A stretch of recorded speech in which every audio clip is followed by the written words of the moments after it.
பாமக கட்சியின் தலைவர் ஜி.கே. வாசன் 60வது பிறந்த நாளை முன்னிட்டு தணிகை போலூர் ஸ்ரீ திரிபுரசுந்தரி சமேத ஸ்ரீ சுயம்பு லிங்கேஸ்வரர் திருக்கோவிலில் சிறப்பு அபிஷேகம், அன்னதானம் வழங்கப்பட்டது. தமிழ் மாநில காங்கிரஸ் கட்சியின் தலைவரும் முன்னாள் கப்பல் துறை அமைச்சருமான ஜி.கே. வாசன் 60வது பிறந்த நாளை முன்னிட்டு அரக்கோணம் அடுத்த தணிகை போலூர் கிராமத்தில் அமைந்துள்ள அருள்மிகு ஸ்ரீ திரிபுரசுந்தரி சமேத ஸ்ரீ சுயம்பு லிங்கேஸ்வரர் திருக்கோவிலில் சிறப்பு அபிஷேகம் மற்றும் ஆராதனை நடைபெற்றது. நிகழ்ச்சிக்கு ராணிப்பேட்டை கிழக்கு மாவட்ட தலைவர் மோகன் காந்தி தலைமை தாங்கினார்.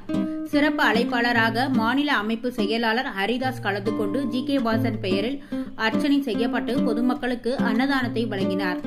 அதனைத் தொடர்ந்து கட்சி கொடியேற்றி பொதுமக்களுக்கு கேக் வழங்கும் விழா நடைபெற்றது. இதில் மாநில அமைப்பு செயலாளர் ஹரிதாஸ் கட்சி கொடியை ஏற்றி பொதுமக்களுக்கு கேக் வழங்கினார்.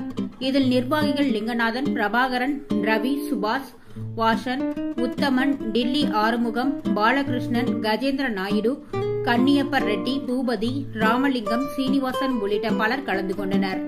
மேலும் வளர்ப்புறம் கிராமத்தில் அமைந்துள்ள செல்வ விநாயகர் ஆலயத்தில் லிங்கநாதன் தலைமையில் அபிஷேகம் நடைபெற்றது. இதில் கட்சி நிர்வாகிகள், பொதுமக்கள் மற்றும் பலர் கலந்து கொண்டனர்.